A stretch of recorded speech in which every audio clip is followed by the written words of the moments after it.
I'll just give you a brief introduction of myself and Elegance Group. So my name is Kirsty Davis. I'm CEO of Elegance Group, and Elegance Group was founded in 2020 by Brett Selliers and Rick Earl and myself, co-founders. We're an Platinum Atlassian solution partner, and we work with organizations all across New Zealand, Australia, and even Southeast Asia. Organizations of all sizes, all industries, and our goal is to solve those curly business problems. Sometimes they're really unique, but most of the time they're shared across most businesses. And we're also Atlassian only, so we truly are the experts that we promise to be, and won't be trying to sell any other kind of softwares. We see that Atlassian covers most and all solutions. Well, let's kick into this webinar officially. Welcome. This is the first of our few events of our strategic software series, where we're going to be unpacking the challenge that most organization is facing in 2025 and before now as well. How do we deliver more value with fewer tools, less complexity, and a lot more efficiency? Today's format's really simple. I'll just set the scene in a moment before I hand over to Rick Earl. Rick is our principal consultant and co-founder of Elegance Group.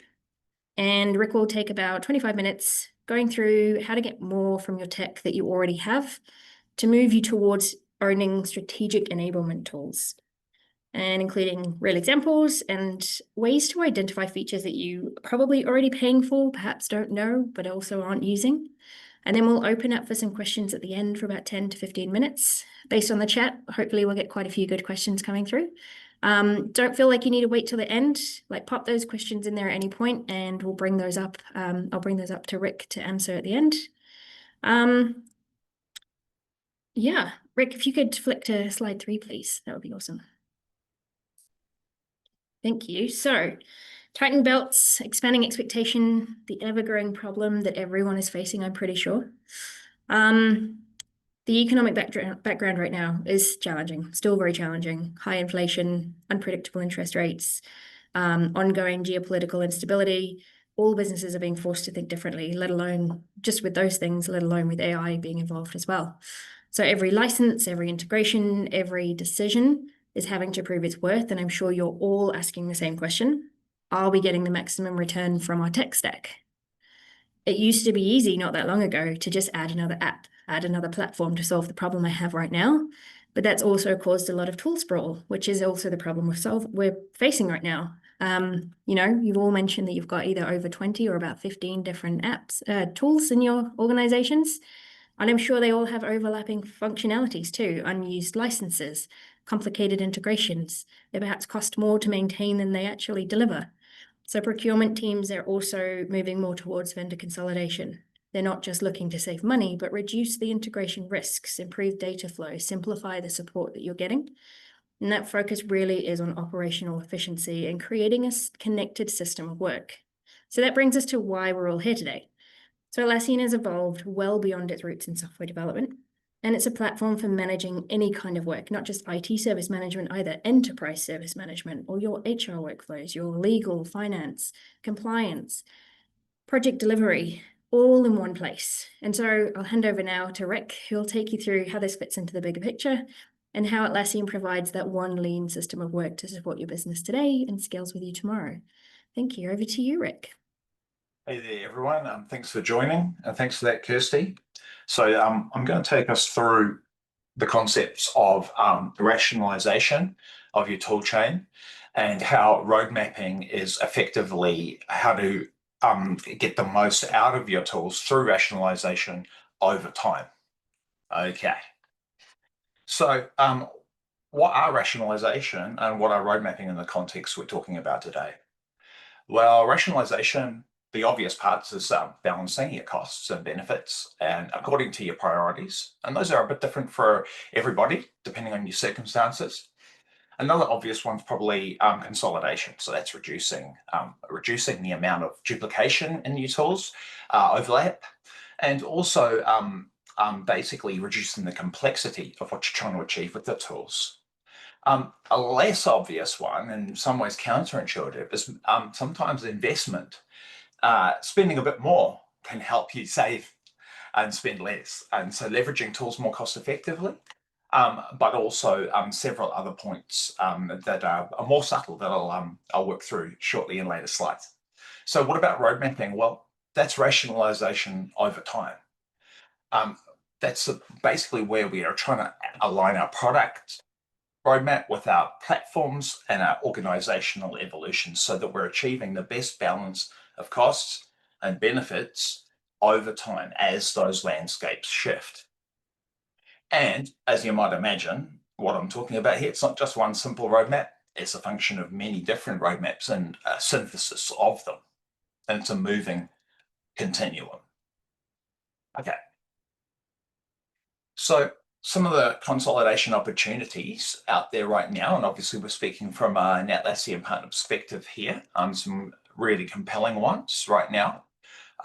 Lots of businesses are operating service management, on-call response, monitoring, alert aggregation and routing, and major incident management across 3 or 4 tools. Basically Compass, which is Atlassian's internal developer portal and component tracking mechanism, and also Jira Service Management now. There used to be another tool, Optimising off to one side, but that's been merged into Jira Service Management. That's now providing, within the same license cost, the features that many of our clients are operating PagerDuty, for example, in parallel with. On-call rostering, etc. All of that, quite often, those clients are also operating Jira Service Management, and all of those features remain there unused while PagerDuty is busy feeding through alerts and incidents and such. So there's an opportunity there. Look, it's not necessarily the right time to do it right now for everybody, but it's a no-brainer in the long term. What about in developer experience? Same kind of thing. You've got a lot of really awesome IDPs and internal developer portals out there, but they're quite expensive. Or like Backstage, they might be open source, but they need a team to kind of manage them and extend them. Well, Compass is Atlassian's IDP, and it may not necessarily be as fully featured as some of the dedicated ones like Cortex or Port, but its price point is very competitive, about half of what Cortex is going to cost. And at the same time, if you've got an existing Atlassian ecosystem where you have your development, your release management, your DevOps all happening in Jira and Bitbucket, etc. Basically, it's a nice seamless change. Another really good one, and this is one that organizations are under a lot of scrutiny right now to make sure they're aligning their work across a portfolio with the organizational goals and tracking and scoring the progress made to those goals. All kinds of tools over the years have come out. An interesting one is McKinsey, the consulting company, have one called Wave. We've seen several clients go through the process of trying to implement that and spending 5, 6, 7 figures. Whereas Atlassian have just quietly released kind of goals and home projects and stuff, and it all ties nicely into what used to be called advanced roadmaps, Jira plans. Now you basically no additional cost if you're running Jira or Confluence on Atlassian Cloud. Well, you've got goals now as well, and you can track against. You can track your work and score the progress made, and then you can visualize it in advanced roadmaps or plans. And I'll show you a little bit of that later in another slide when we get into it. So what about rationalizing through utilization rather than consolidation? Okay, well, that's making the most of what we're already paying for. So part of what that involves is streamlining your seating. Often you've got 5,000 people, and maybe 4,500 of them use Jira or Confluence every day. Maybe 300 of them, though, we could haven't signed in for a year and a half, and we might be able to either lower our license tier, or we might be able to squeeze people in who don't have a seat yet, but who need one. And the way to do that is by streamlining your seating. And there's lots of tools out there which can help you do that, but there's also some low-tech native methods that are really simple to do, and they might not be fancy, but they do the job. You've also got major progress has been made in the last 12 months on embedding other tools and web-based interfaces into directly Jira tickets and Confluence pages. So back in the day when you wanted to have a table or a data spreadsheet and you wanted to manipulate it directly in line inside a Jira ticket, you needed an app. Well, now you can just paste spreadsheet link in straight in and manipulate it there. And I'll show you that shortly. Just as we were talking about before in the previous slide, you can track your OKRs and your work now using Atlassian Goals for free. No need to buy a $1 million portfolio tool. Also, plenty of non-licensed features and guest features have come out. Two key ways of looking at that. So often just a little mindset shift. If you're collaborating with some people in Confluence, basically, you can if you can work with them in a single space, and that's often applicable for partners or clients. Yeah, you can add them as an unlicensed guest user, and they still have all of the necessary collaboration capability. Similarly, in Jira Service Management, if you take, for example, change management process, often you've got implementers, testers, reviewers, people who are involved intimately in the change process, but they don't need an agent license because you can involve them as non-licensed participants, still give them all the details of the change and allow them to enact approvals and also to move change tickets on to another stage once they've done their part. Like, I've completed the testing, this is good to go. Now we can signal the change completion. That can all be done without a license. Sometimes it needs a little bit of finessing, but there's heaps of potential there. And then there's using the native monitoring, the kind of the low-tech interfaces I will show you shortly, to actually manage risk or reduce risk, as well as keep your license usage trim. So I'll just quickly duck into that, and I'll just bring another window over. So if we just take a quick look here at the kind of using the tools to basically see, these all come with your administrative tools in Atlassian Cloud.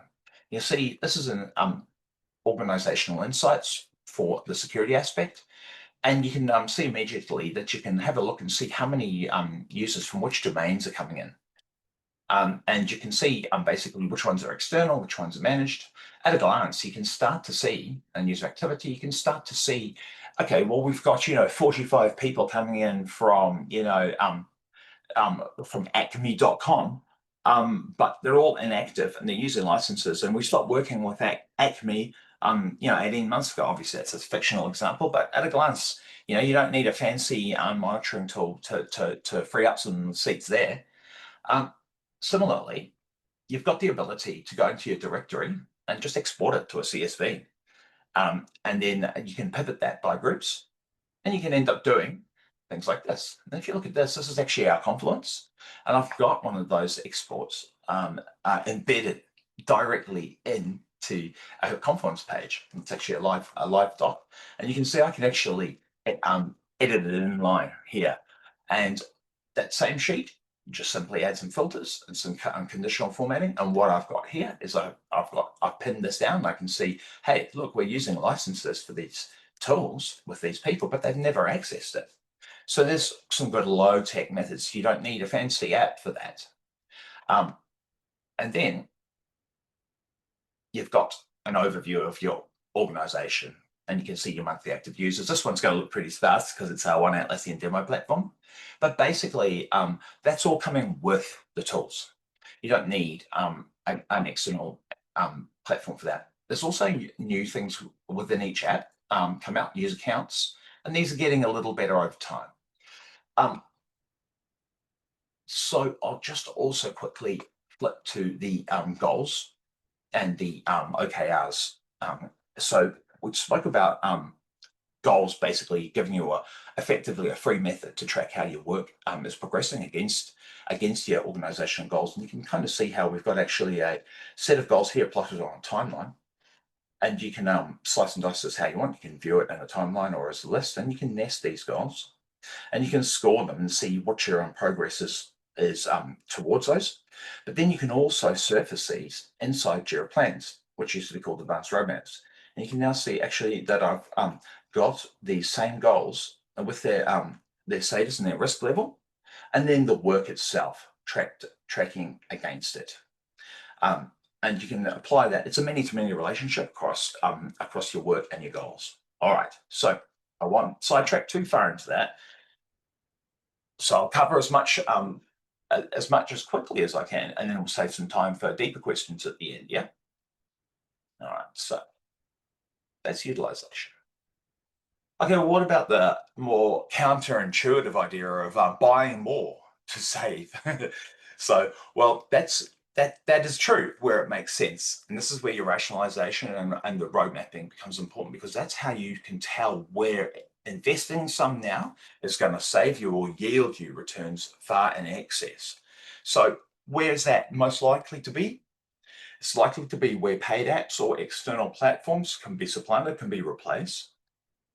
Also, less obviously, there are some funky internal tools out there that I've seen people use, and that would need, say, marketplace apps or something like that to actually replace or to implement in your Atlassian tools. So they built their own. But what happens is, over time, the key people who tend to be the get stuff done people end up supporting and extending those, and it becomes their baby. Now, if that starts to represent an opportunity cost that's stopping those people making pivotal impacts elsewhere, sometimes it's worth actually just getting an app and freeing them from that burden so that they can deliver you more returns on investment elsewhere. Same kind of thing, but from a risk management and a breach and a disruption perspective. If we've got the ability to eliminate risks and costs associated with those risks, that's worth investment. Also, similarly, where we're losing productivity and where basically an investment in smoothing out a workflow or automating aspects or reducing manual steps, that can be a big win. And also, where an organization has multiple subsidiaries, or they're a group of companies, perhaps they started off as separate companies and they've kind of merged or been acquired.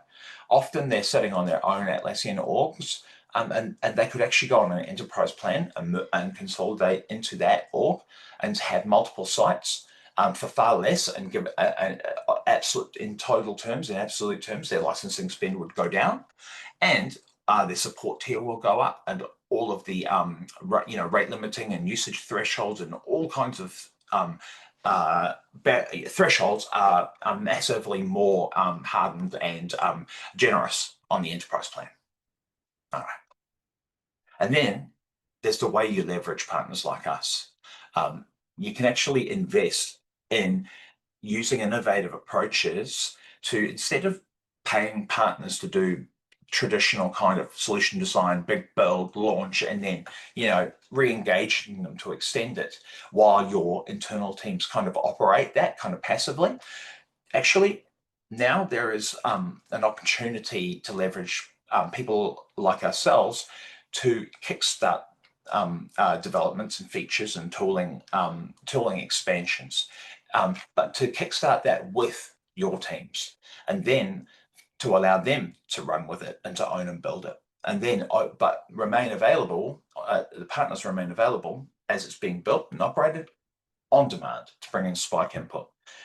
Saves vast amounts of time and money, and also it ramps up and the utilization and the ownership and also the capabilities of your own internal teams. So that brings us to road mapping then. So how do we put into effect all of these things that I've just described in earlier slides? How do we know when the right one is right? How do we know when to invest versus when to cut back, when to hold? Well, you got to have, as I've said in the at the start, it's a kind of a roadmap of roadmaps. So you have to gather enough context. Firstly, at the the global level, actually, I mean the real globe, the world, as well as your own organization. So we need to know what the culture, you need to understand what the culture is and the sentiment at the moment in terms of tooling and the change appetite. Sometimes it's a no-brainer to make major shifts in your tooling, but it's not the right time because everybody is so fatigued from the sheer pace and breadth of change. Sometimes taking a bit of a breather for a quarter will tee you up for a much more widely adopted solution later. Sometimes it's better just to go now. Depends on organizational mission and goals, and sometimes those shift over time as well. Right now, a lot of goals and organizations are kind of shifting their strategies to a more kind of a reactive, keep the lights on and hold on while certainty builds again in the economy.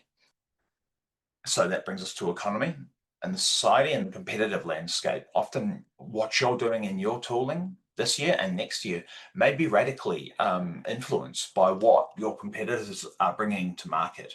If a whole section of your product suite is about to get blown out of the water by competitors, then maybe the tooling that you rely on to build and operate that product range can be repurposed, or priorities should shift to a different pivot. Then there's the regulatory landscape and the jurisdictions you operate in. Often with some of our more international clients, they're effectively being kind of heavily influenced by European law, but by American law as well. And so you've often got things like the HIPAA protections for the health data. You've got the most recent, just at the end of June, the EU, I think, brought out an accessibility requirement. So all of the SaaS tools and you need to actually have accessibility measures to a certain minimum standard, for example, for colorblind people, for blind people to have screen readers, etc., etc. Things like that can quite dramatically change your direction. Also, it's a function of your internal capability and your partner capability. And again, with the perspective of trying to grow your internal capability and leveraging your partners to do that, that can shape your roadmap.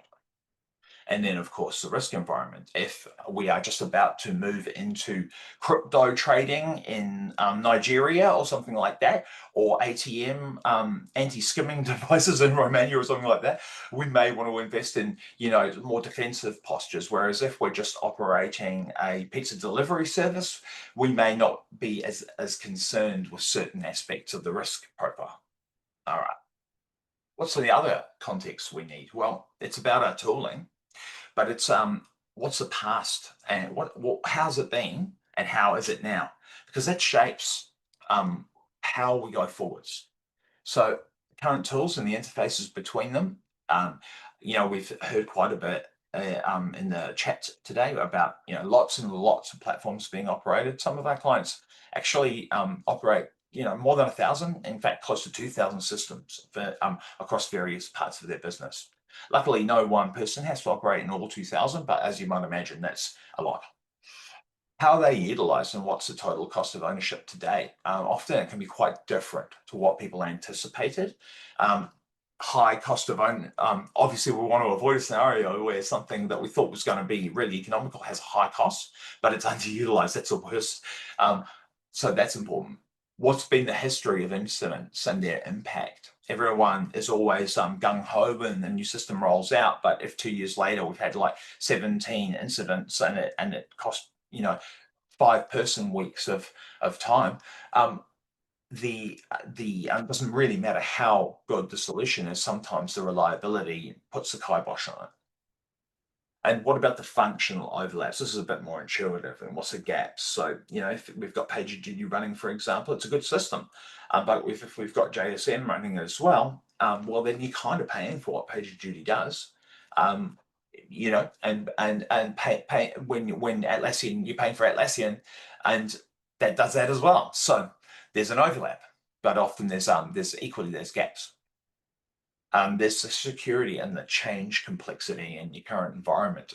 You may have a perfectly awesome set of tools, but the interfaces between them and the level of customization is so heavy that when you make a small change to one, it actually has a whack-a-mole effect, and actually that slows down the overall pace of evolution across the landscape. And so perhaps a less tailored solution set in the long run is more effective because you can pivot it faster.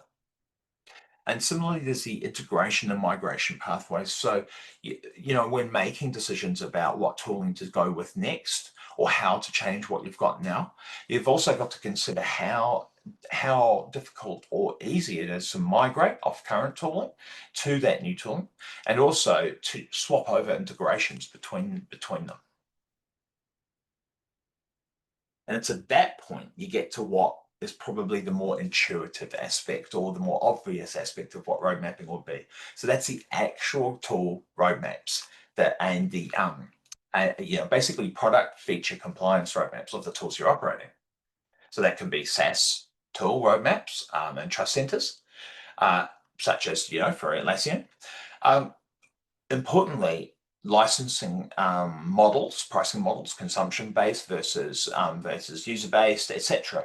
These are really important to keep mapped out over time, because a major change in how licensing is costs are calculated can make or break the value of an otherwise perfect tool for you. You've also got to look at this in terms of the evolving landscape of your your usage of private cloud, your own hosted apps, or client scripts, also the infrastructure surrounding it. That can shape all of the rest of your landscape, because the interplay between your on-prem and behind the firewall and private cloud systems with your SaaS tooling can often have a lot of devil in the detail. Similarly, there's brilliant tool sets out there that do exactly what you want, but you need to invoke it 40,000 times before lunchtime every day, but there's a rate limit of 5,000 calls per day. Well, that doesn't work. So that's an important consideration, is to check what the performance is and what the rate limits are on the plan. And then if you need to extend your plan to increase rate limits or remove them, is that still worth it in the cost benefit analysis?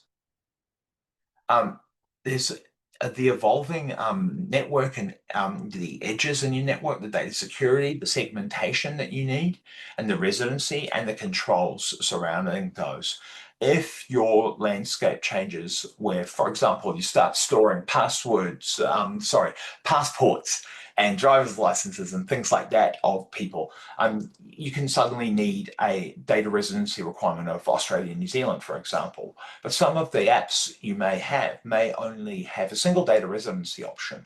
Other tools that you've like Atlassian's right now has made massive increases or in the options available for data residency and control, and a lot of the more subtle things, such as the AI aspects of it, and the backup residency of the backup storage, the encryption of it, etc., has all come a long way.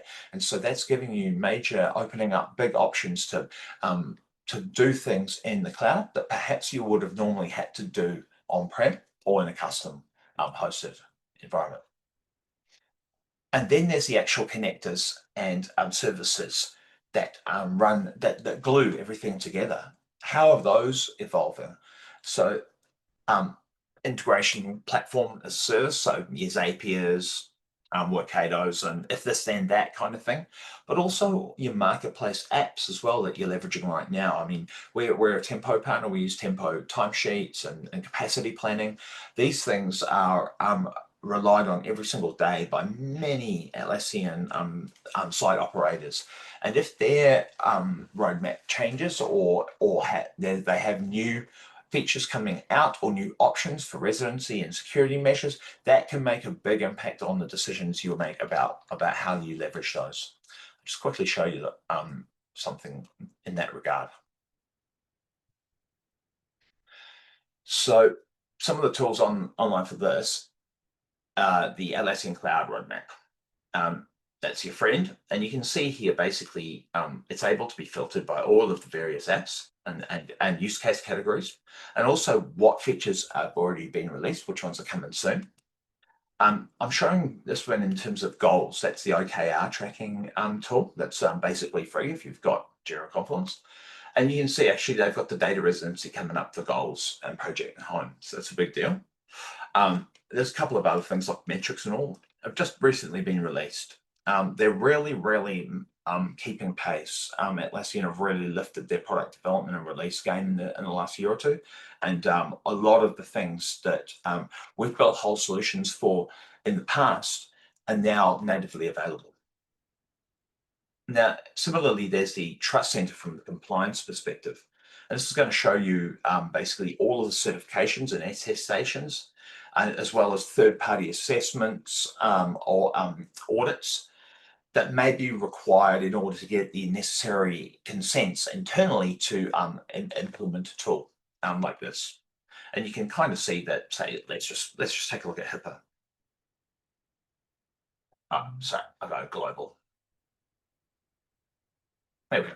So we've got the HIPAA details, and if you're operating like a health platform, that will be important. Similarly, all kinds of here we go. And you can delve into the details, and you can get the actual like the letters and the from the assessors, things like that. SOC 2 has one of those. I won't deep dive too far into that because I'm getting a bit of lag here. Similarly, though, you've got your app vendors as well from your I mentioned Tempo before, so here's the Atlassian marketplace and Tempo software. This is their listing. But to zoom that in, you actually see that on the privacy and security tab here in the marketplace, you've got all of the necessary information from Tempo themselves, which shows all kinds of pertinent information about data residency, etc.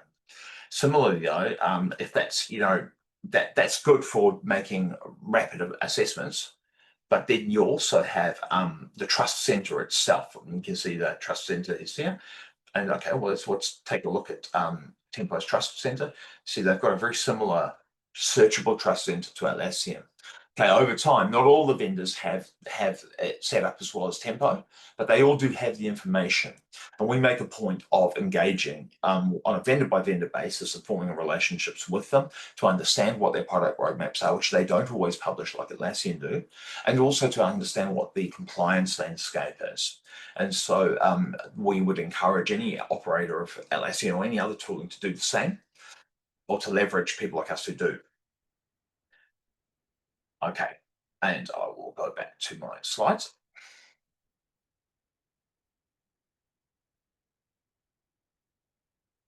So really, what is it that we're trying to achieve and get to? And what's the end goal or the target operation model for this?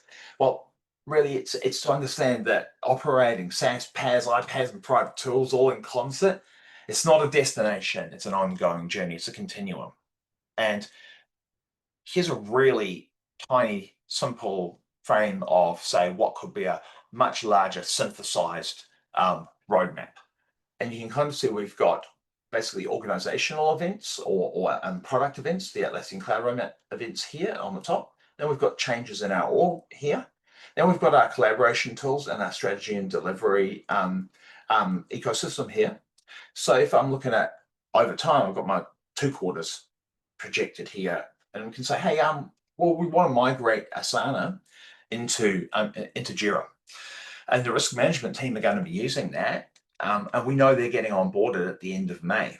And so we're migrating Monday.com as well, but we'll do that second because we want the risk management team to have Asana ready for them to migrate it into Jira, so that when the risk management team start their jobs, they only have to learn one tool, and they don't learn Asana for 3 weeks and then suddenly have to shift into Jira.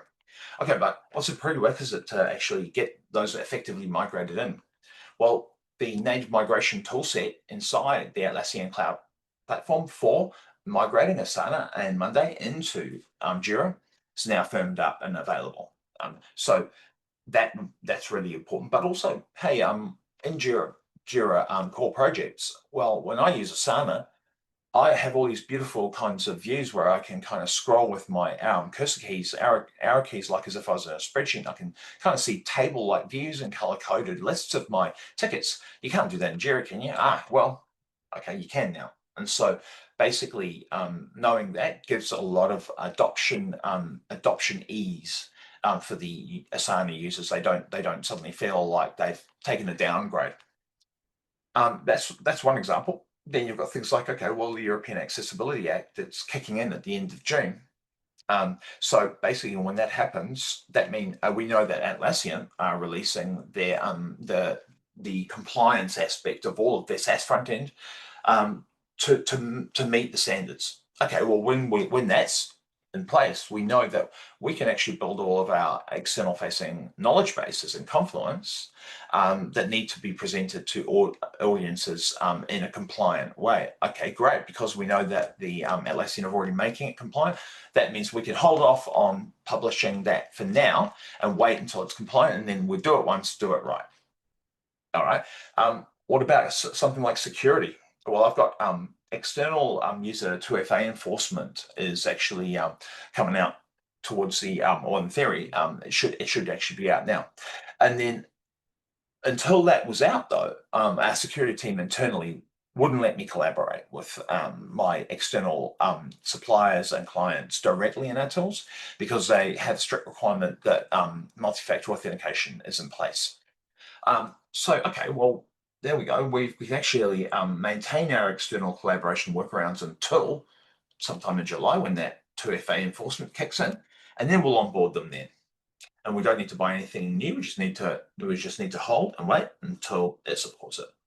Okay, and then that's the basically you can the same kind of thing, but with OKR scorecards and migrating into plans and stuff. Yeah, I could go on, but that's that. All right.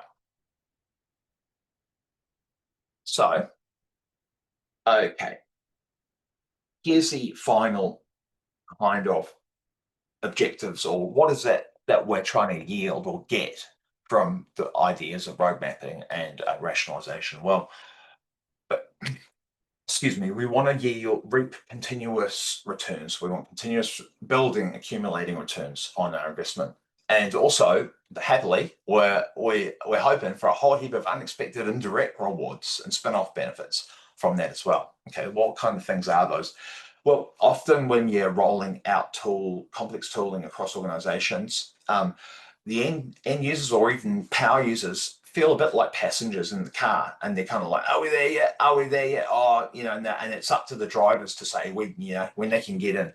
Well, if you've got a projected out vision with all of the trade-offs, costs, benefits kind of understood, and the interdependencies, you can bring your team along the journey as fellow travelers rather than as passengers. And so it's a shared vision, and that drives adoption. You can also understand how because threaded all through this is the fact that the AI initiatives across all of the different tools is sometimes perceived as kind of like duplications or sometimes in a conflict. Well, when you've actually got a harmonized forward projected roadmap with all of those aspects taken into account, it primes you to leverage the AI aspects of each of the tools in their most useful context, and it also primes you to know when to use an overarching or external ones across your tool sets as well. And so basically, indirectly, you end up maximizing the leverage of AI both within and across your tools. Pivoting just means you can, because you understand where you've been, where you are, and where you're going, that gives you the if then else of the costs and benefits of assessing change. So if something comes up that hasn't been factored in, if you've got your roadmap already kind of loaded into the consciousness of the organization and of your team, then you can actually factor in that new information and make decisions then. Again, it reduces your risk, your cost of time to change. It gives you a leaner OpEx and increased cost efficiency and predictability. Now, what that actually does is allows you, if you've got a fairly stable understanding of where you're going in the next 2 years, you can end up, you can end up forecasting your licensing buying by volume and term, and you can lock in partner volume pricing for the long term as well. All right. Now it's time for questions. Thanks very much, Rick. We've only got a couple of minutes before this will actually end anyway. There's one question that I want to pose to you, Rick, is more, what's your thoughts around this, around the balance of consolidation does simplify integration, but it also locks you into like one or a few vendors. And if there's kind of misbehavior then with a vendor, i.e. increasing prices or forcing onto the cloud, like, what's your views on that versus then keeping multiple tool chains? Yeah, they're not mutually exclusive, but what I would say is that provided that you're looking to empower your own team to take ownership increasingly of the tools and extend and operate them, then you're making yourself less vendor dependent. And so if you're leveraging those vendors to kickstart your own team's ownership internally of a wider footprint of what you'd normally be engaging vendors to do, then you don't need to rely on any one. You're not locked in and beholden. I'd also say, given that these are, in our context, SaaS tooling, there's no client who's really locked into any one Atlassian partner. And that's similarly true for other landscapes as well. Thank you. Apologies, we are kind of out of time now, but feel free to also respond to the emails that you receive from us with more of these questions. I want to say thank you very much for attending today. I hope you have found some useful parts out of today. As I've mentioned at the start, this is the first of a series of events. Our next webinar will be in 2 weeks, and that will be announced shortly. But just as a bit of a teaser, we will be talking with the head of procurement for a global fintech company to understand about their experiences and all things procurement and technology in their landscape and what they see at the moment.